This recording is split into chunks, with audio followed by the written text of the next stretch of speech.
Ang alakdan at ang palaka. Noong unang panahon, sa may malapit na ilog ay may nakatirang alakdan. Ang alakdan na ito ay tumitira sa loob ng kuweba. Isang araw, ang alakdan ay nagdesisyon na lisanin na ang kuweba. Sobrang dilim dito at napakarumi. Hindi ko na kayang manirahan dito, ang siyang nasa isip ng alakdan. Aalis na ako at maghahanap ng panibagong bahay. Kaya ang alakdan ay nilisan ng kuweba upang maghanap ng bagong tahanan.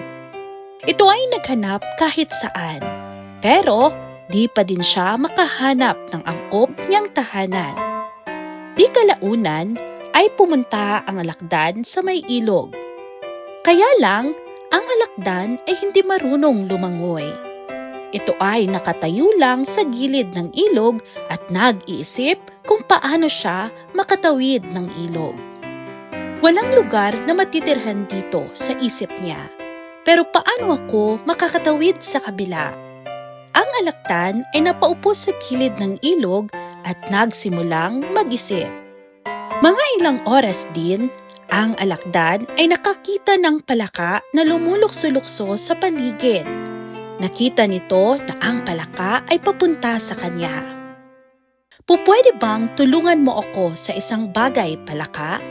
Ang alakdan ay tinanong ang palaka. Ngayon, ang palaka ay naghihinala sa intensyon ng alakdan.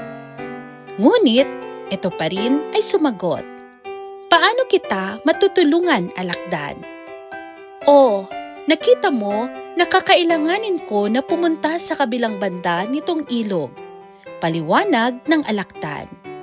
Sa iyong pagiging mabuti, ay pupwede mo ba kaya akong dalhin doon? Bakit ko naman gagawin? Ako ay hindi nagtitiwala sa iyo at sa iyong tusok, bulalas ng palaka. Pero palaka, ako ay hindi marunong lumangoy, sabi ng alakdan sa palaka. Kung tutusukin kita, dalawa tayong mamamatay agad-agad. Pagkatapos, ang palaka ay nagsalita. Nakikita ko na meron kang punto. Sige nga, dadalhin kita sa kabilang banda nitong ilog. Kaya ang alakdan ay umambas sa likod ng palaka at ito na may lumundag sa may ilog. Ang palaka ay nagsimulang lumangoy ng mabilis na makakaya nito. Bigla na lang, nang sila ay nasa kalagitnaan ng ilog, ay mayroon siyang naramdamang tusok sa kanyang likod. Ano iyan? Siya ay nagtanong sa alakdan. Pagkatapos, ang palaka ay nahimasmasan na ang alakdan ay tinutusok na pala ang kanyang likod. Anong ginawa mo, mangmang na alakdan? Bulalas ng palaka na nararamdaman na ang panghihina. Ngayon, dalawa tayong malulunod.